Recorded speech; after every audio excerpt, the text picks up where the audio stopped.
When I was working with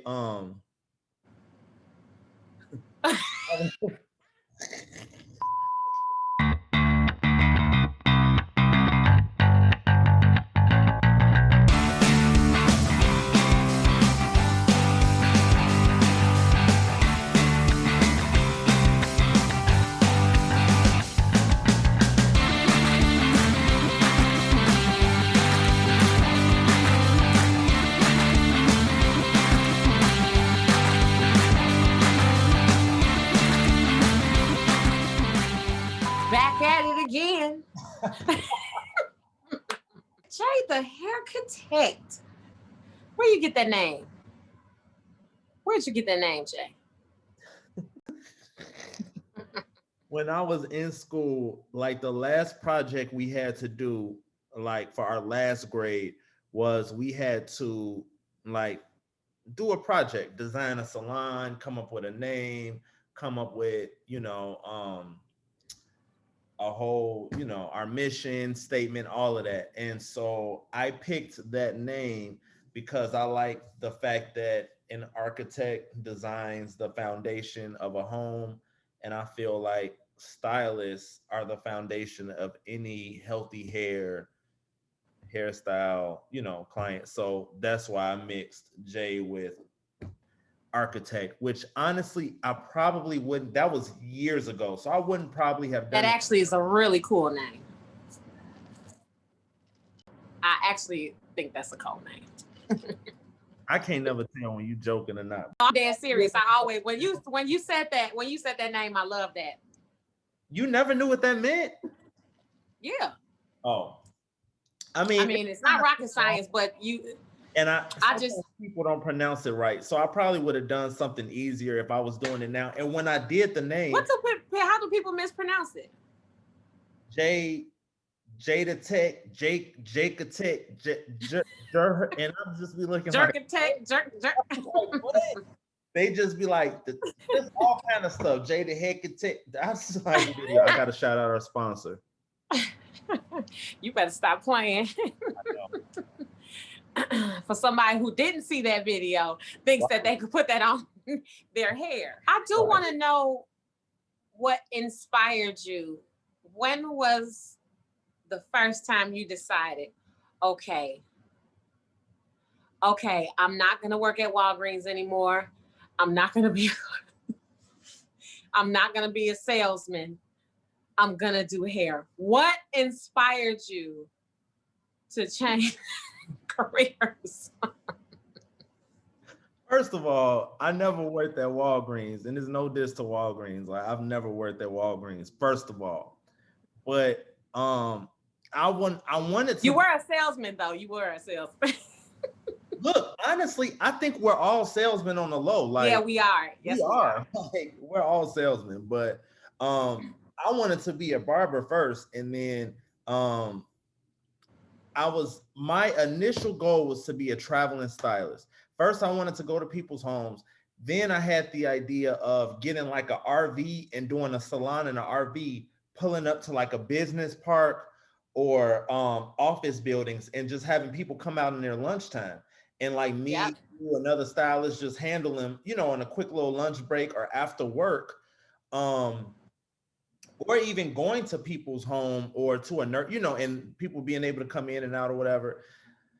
But that changed because going to people's homes, like I would go to people's homes to cut their hair and stuff. And it's like, hold on, let me walk the dog. Let me finish cooking dinner. It was like people didn't really respect your time.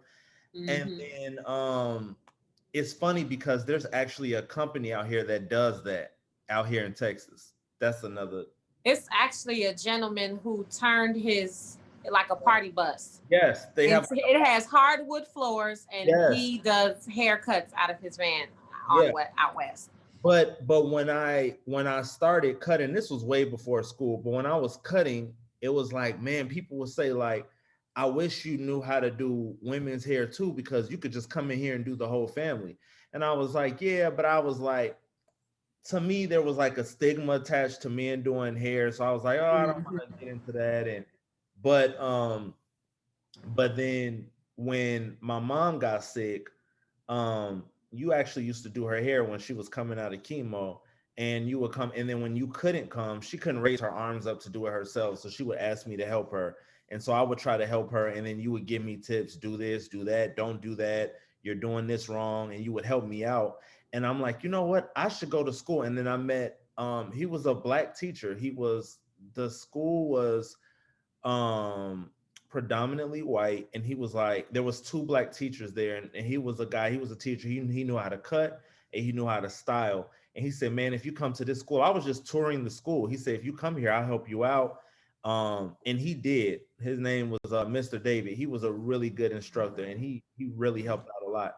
And so yeah, so I started doing both, and I would come in, I would do haircuts, I would do the mom, the dad, the son, the daughter. Like, I was able to come The in, whole family. whole family. He actually graduated before me. I was supposed to be in school before he ever started school. I had been doing hair for about maybe 6 years, and I didn't even recognize that he had already, it dawned on me that he finished school before I even started school. I was procrastinating to get into school, and this boy went in school and finished school before I ever did, which gave me the push to stop playing and go ahead and get in school.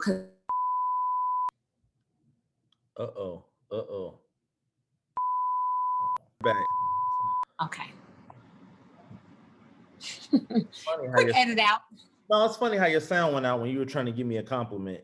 But I think It did. Seeing you get in school and finish school in that short amount of time, because it didn't take you long, in that short amount of time, gave me a big boost, especially when your mother said you should be ashamed of yourself. Then it gave me the boost to go ahead and get in school and get on out the kitchen. So thank you. But you know what? I've never told you this, but I used to be blown because we were much younger at the time, and I was making like, I think clients were paying me like $20, $25 for like a whole while, and I was going to their home. And when I said I wanted to go to 35, they were like, hold on, wait a minute. I'm like, I'm coming to your house.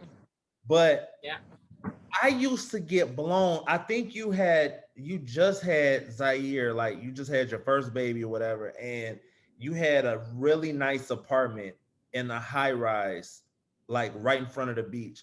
And we would go, okay. Okay, I'm not gonna say it. But no, say it. Say it. Your rent was like maybe 12 or 13 or 1400. And I was like, you can afford to pay, like it used to blow. And you were like, oh yeah, I'll knock this out, I'll get this, and I'm like, you can afford to pay that? And I'm like, you're not even licensed yet. You were killing the game. Those were some good times. But yeah. And then you just started having more kids, and it was just like, oh. I was like, okay, it's not how I did.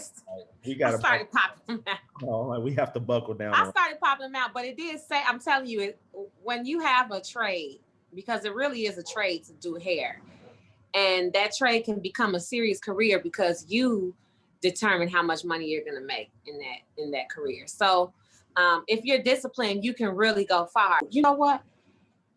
Have you ever had any moment where you said, you know what, maybe this isn't the job for me, or any lows? Why'd that smiley face pop up? It's not a smiley face. It's like, no, when I was working with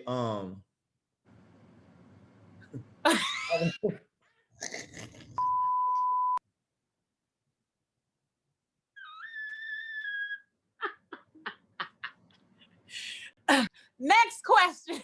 No. You can't do that. You can't go there. You can't. No, when I first came out of school, I didn't want to be like everybody else. Everybody else coming out of school was like, I'm gonna open up my own salon. I'm gonna do this and I'm gonna do that. And I was like, I feel like school teaches you how to pass the test, But I still feel like you need to intern or work up under somebody for a year, because that person will teach you the business side of things.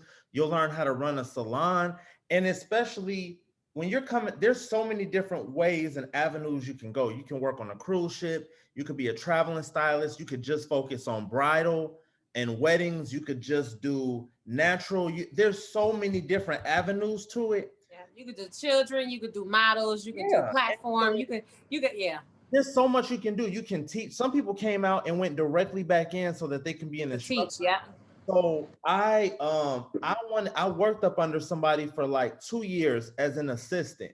And I wasn't making much, but I still wanted to give him my all. But the things that I was learning was worth more to me. You know what I mean? Actually, I was doing pretty decent because I really hustled out of that assistant job. I was hustling that assistant job, going and getting coffee and teas. My tips were bananas.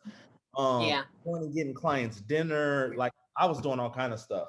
And after about 2 years, I don't know if it was you or my mom, somebody was like, how long do you plan on assisting? And I was like, no, I wanted to do it for at least a year. And then when I looked up, I'm like, man, it's really almost been 2 years. And so I started getting comfortable. And so I had to challenge myself and started actually working and doing clients. And that transition was difficult because in the beginning, I may have had 2 or 3 solid clients for the week. Yeah. So I started working at Nordstrom's and, doing like side jobs. I was still I doing. remember that. And clients, they really don't respect you in the beginning. Like, people are like, you really don't have respect. You have no clout. Like, you have none of that. So I worked at Nordstrom's just to kind of help give me a little bit of sustenance in between or whatever, and still doing my clients. And it worked for a while. It worked for a while, and then I started building my clients up. And then I decided I wanted to move to Brazil, and I went there and I worked at a salon in Brazil. I learned the Brazilian blowout. I learned some Is different. this part of your lows? Or let me ask a question that goes into your eyes. let me ask.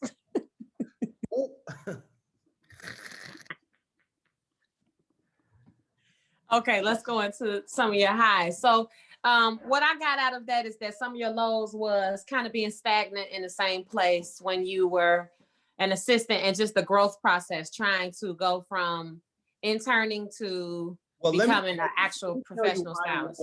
Working in Brazil was a part of my low because when I worked there, I wasn't I was an assistant out there. Yeah, she's coming in. Oh, my door is open. Oh. I was an assistant out there. And so then there was a huge flood and everything got shut down. There actually was a mudslide in the town. Right, I remember that. Everything got shut down, so I couldn't go to work anyway. Then I came back, and when I came back, I had to start over and from scratch pretty much, and trying to get my clients back and start. And then, then things started picking up. What type of advice would you give someone who's got their foot in the door or trying to start fresh out of school? What would you tell them? Oh man, that's a good question. I don't know. What would you tell them? I would tell them first to plan, because I feel like nowadays, you end up in a much better space if you have some sort of idea of where you want to be as far as your immediate, your intermediate, and then your long-term goals. Then you have grounds or goals to hit in between. Because when you don't make goals, sometimes you end up just going with the flow, and you kind of like on a little boat that rocks you wherever you go. But when you have plans, then you shoot for those plans. So that's one thing I would tell them. And then, so throw something at me. What's something that you would? I would say the same thing, because when I first came out, remember my goal was like assist or intern for a year, or assist for a year and then go out and branch out. And so when you don't have a plan, you get caught up in life. But Yeah. you pulled my coattail, and my mom then was like, hey, you've been doing this for over a year. What's your next goal? When you don't have goals, you just find yourself. So I was like, okay, so now I have to force myself. And really, you can't do it without support. So I feel like before you go to school, when you come out of school, you make sure with your support system that they are going to help you and be there to support you, because you are going to have ups and downs. So you have to talk to them in advance, because if you don't have anyone who really supports you, it's just that much harder. So have a support system, have goals, and have a timeline. And then once you've reached your goal, you need to re-up and do a whole nother vision board, reset your goals, and figure out what you want to do next. Because like we said earlier, there's so many different avenues you can go in. So you figure out what you want to do next, and everything you do, make sure you work it towards that goal. Just have everything in order. And if you need help, I mean, honestly, half of this stuff you can learn on YouTube, how to start an You really can. Yeah. so you really don't have an excuse. But That was one thing that I think that if I was to do it over, I would focus on one thing, right, or one area as far as my field. I appreciate that. yeah. And that's about all the questions that I can think of at the moment. Cool. But Run, thank you for calling me. I am going to we're gonna do another one, and I can't wait to see the topics that you have.